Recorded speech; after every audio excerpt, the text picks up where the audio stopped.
Let's remember that the energy markets today are very different than they were in the 80s.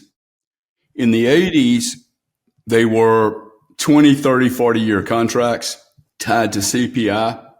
Now it would be PPI or whatever, CPI, PPI, with the understanding, hey, these prices are going to always go up. And ExxonMobil and DuPont, all these people said, hey, we have to have prices going up because, these wells are really expensive to drill. And every now and then, well, actually quite frequently, we drill a dry hole. So there was risk, okay?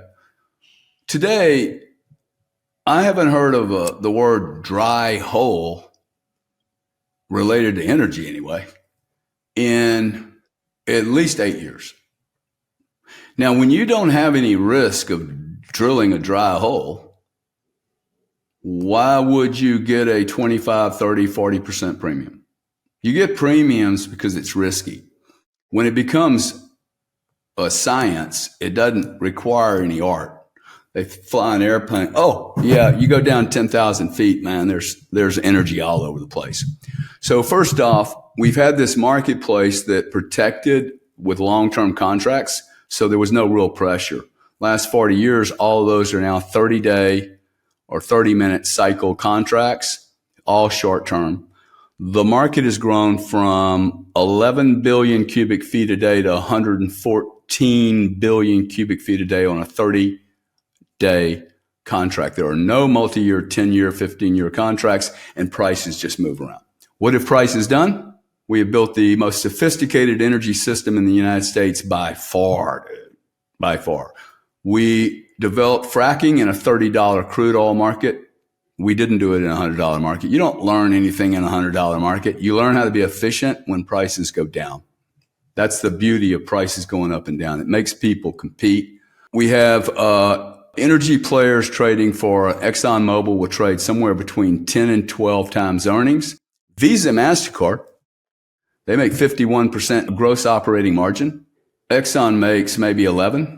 Are you going to really go cold in the middle of the winter if you don't have 3 credit cards in your pocket, man? They're making 51% operating margin, and Exxon, you guys are bitching that Exxon's making 11%. It's crazy, okay? So where I go to is Bitcoin will become a staple of every energy complex in the world. It's going to leapfrog the producers because their culture is pretty stagnant. It's really hard to move these people.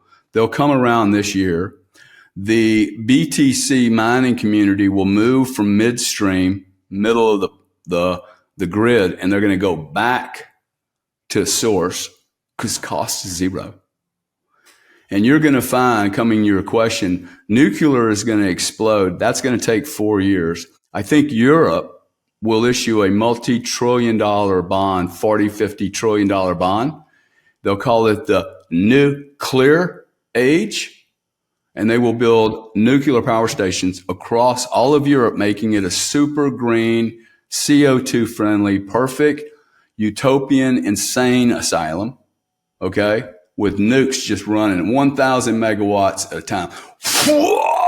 Like, you can't even turn this stuff down, okay? You need a balance of these energies. They're not all the same, dude. When I turn my light on, the kilowatt's the same, but how you service a very complex load factor. Give you some information. So there's 72 people in England. When there's a soccer match, at halftime, you need 1,200 megawatts to come on within seconds, because everybody turns their tea kettle on at the same time. They all run to the kitchen, man. Turn their see, but you laugh. But people, whoa, one guy turned on a tea kettle, but you don't understand there's 30 million tea kettles going on at one time, and that is a power station, man. Okay? You unplug my TV from source, and you do that in England to every TV plugged in. It is a 800 megawatt coal-fired power station. So we have all this energy sitting there just, I want to get to the market, but it can't get to market and then get monetized. So this is why a producer that's trapped in Dakota, Montana, Alaska, Russia will look at it and go, now, I found $200 million worth of natural gas in the ground, but I can't really get it out because I got to get it all the way to the Henry Hub. That's going to cost me $2. The market's $2.80. Shit. Well, hell, let me just put a mining facility right on top of your Dakota plant. In fact, I know 13 miners that'll do this deal with no cost whatsoever. They'll bring the machines, you bring the energy, and do a split. And then the miners are going to figure out, shit, Exxon doesn't need us. And that's before the sovereigns do it. The sovereigns do it, dude. The sovereigns are doing it. Every country in 2025 will be mining Bitcoin because they have geothermal, they have wind, they have all kinds of things just sitting around doing nothing. And if you can turn something that's getting zero into a penny, that's a penny of GDP you didn't have. And there's very little capital cost. There's so many people that would partner with people. Back to the nuclear. If my theory is right, if you think about Europe, it's the only way out of the bag for them. Like it is really, the nukes and they're crazy because the NATO's running them and 4 other gray-headed guys, you can't even pronounce their name. And they're all crazy about this nuclear stuff. Bitcoin right now uses 18 gigawatts of electricity. That is 18 nuclear-powered submarines. That's bigger than the U.S. naval fleet, man. So we most certainly entered, a different level. If Europe or we start doing all these micro centers, if that turns on, what is that going to do to fossil fuel? It is going to really mess up the logistics, okay? The supply chain is going to go crazy. You take 10 gigawatts of electricity and slap it into from nukes into Europe. Well, that's 10 gigawatts of natural gas, crude oil, and whatever that's going to go somewhere else.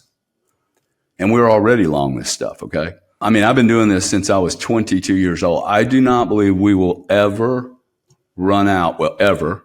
In my lifetime, your lifetime, you'll never run out of reasonably cost fossil fuel. And reasonably cost could be 150. I mean, big deal. Go from 70 to 150, big deal. So that's kind of my view, man. And this starts to accelerate. These are public companies that you just got to get one. You get one to do it, and then 2 will do it. And I think the MicroStrategy, back to the beginning of it, this is a public company, man. People are like, whoa, this company went from making 70 million to being a multi-billion-dollar company that everyone is gagging to own a piece of. It's easier for the younger you go, there's not as many layers stacked on top of you, right? So it's easier to learn in the sense of, hey, I'm younger, I don't have as much experience. But for someone like you, Larry Lepard, you go down the list, the Greg Foss of the world. There's so many guys that I look up to that are in their 50s, 60s, 70s. And that have all that experience. They've come from different markets, and then they come over here. Like for me, Bitcoin's taught me humility. I mean, to me, it's a humility test and not an IQ test. What has Bitcoin taught you in this last number of years? If you want the answer to that question right there, and you like that spicy clip, check it out here. Come on, we'll see you in there. But if you want the full interview in its entirety, all the spicy clips put together, and you're not going to want to miss it, believe me, then check that out here. Come on, we'll see you in there. Good luck.